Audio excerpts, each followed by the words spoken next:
My mother was born in 1900. My daddy was born in 1898. We boys, during the summer months, we had to do a lot of hoe deal. Get the grass away from whatever was growing. We worked hard during the week when we were away from school and try to get enough work done where we could go to put out fishing poles in the creek on Saturday. That was always fun. We'd have poles and stick the pole in the bank and go back the next morning and hopefully we'll have a mess of fish. We had a fella, George Teal, went with us fishing. We got on the creek, started fishing, and we couldn't catch anything but a turtle. Mr. Teal, he said, I'll dress him. We'll get something to eat. So he started dressing that turtle, and he always loved his bottle. He'd get a little drink in it. He'd be fine with that. And he grabbed the foot on the turtle and thought he had the head to where he could started killing the turtle. But that turtle reached around and got him by the hand while he was trying to cut the foot off.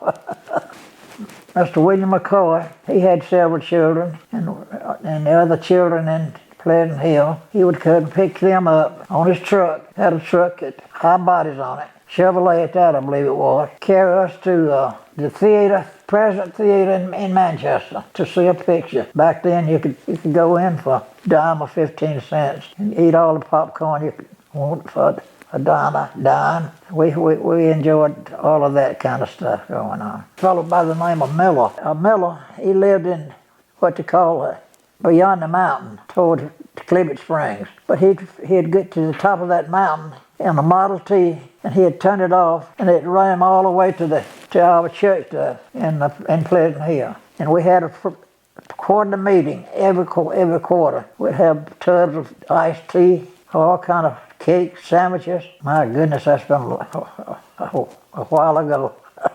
Back in the 30s and 40s. All right, when we kill hogs, we'd use a little rifle to knock them out. We'd bleed them to get most of the blood out as we could. From there on, we'd carry those hogs we had a big vat and fire all around it to put that hog in to get the hair off of it, which took a good little while, but it was clean when we got through. From there, we went, put them on a block, and began to get the hams and shoulders separated, side meat separated and trimmed, and it'd usually be cold weather. We'd put them out there on the tin top deal at the smokehouse just overnight to get the warmth out of the pieces of meat, which was a good way we did it. And from there, we had a sausage cutting. The green meat, you might say that good meat, red meat, and with just a little fat in it. We'd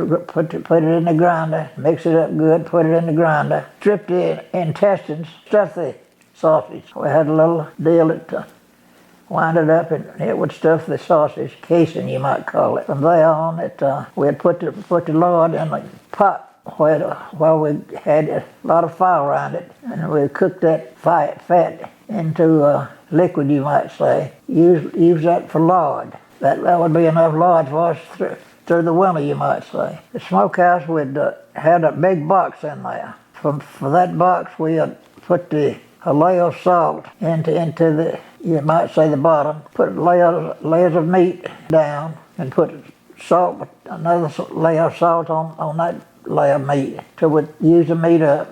Then we'd put a top on the box, what we call a smoke box. And then the sausage now, we'd hang it up on a rail and just hang it in there and have a hickory fire going there. For that, the meat that we'd hang up later on the rail before we'd put it in sacks. We still got the smokehouse right there at the house right here now.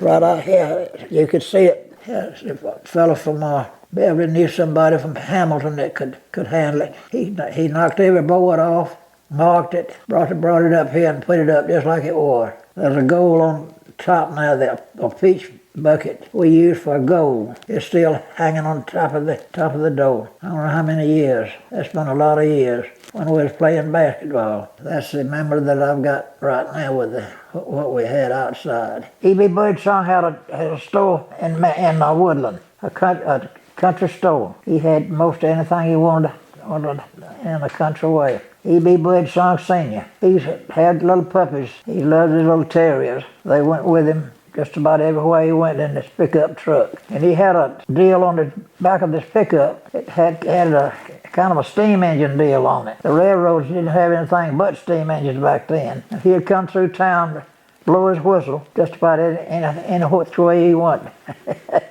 You could hear that whistle sound. He was a character.